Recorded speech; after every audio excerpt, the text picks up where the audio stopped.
Je vais vous parler de connaître la volonté de Dieu.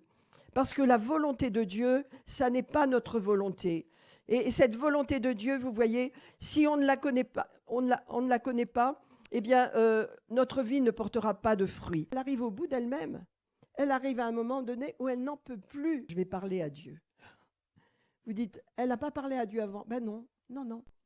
Et la parole nous dit qu'elle se leva. Vous voyez, quand vous voyez Anne se leva, quand vous voyez ça, ça veut dire qu'il y a quelque chose qui se produit en elle, des changements.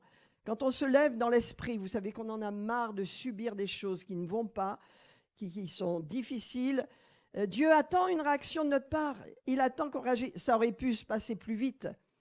Mais elle a subi pendant des années parce qu'elle était tellement accusée. Elle se sentait tellement inférieure qu'elle disait, c'est normal qu'on me traite comme ça. C'est normal que je sois dans cet état-là. Ce n'est pas mon mari qui peut changer les choses. Ce n'est pas le mari qui peut changer. Il n'y a que Dieu qui peut changer nos situations.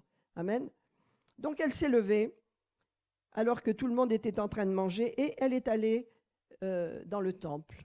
Et là, enfin, elle a parlé à Dieu et fait un vœu à Dieu. Vous savez, les vœux dans la Bible sont très, très importants. L'Éternel des armées, si tu daignes regarder l'affliction de ta servante, elle était dans une affliction.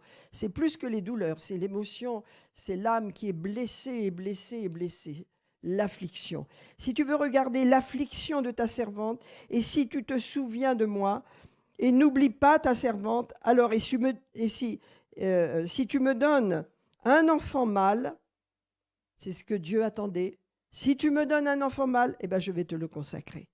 Il sera entièrement consacré à toi et je vais te le prêter pour tous les jours de sa vie. D'où elle sort ça, mes amis? Pourquoi? C'est le fruit d'une attitude aussi.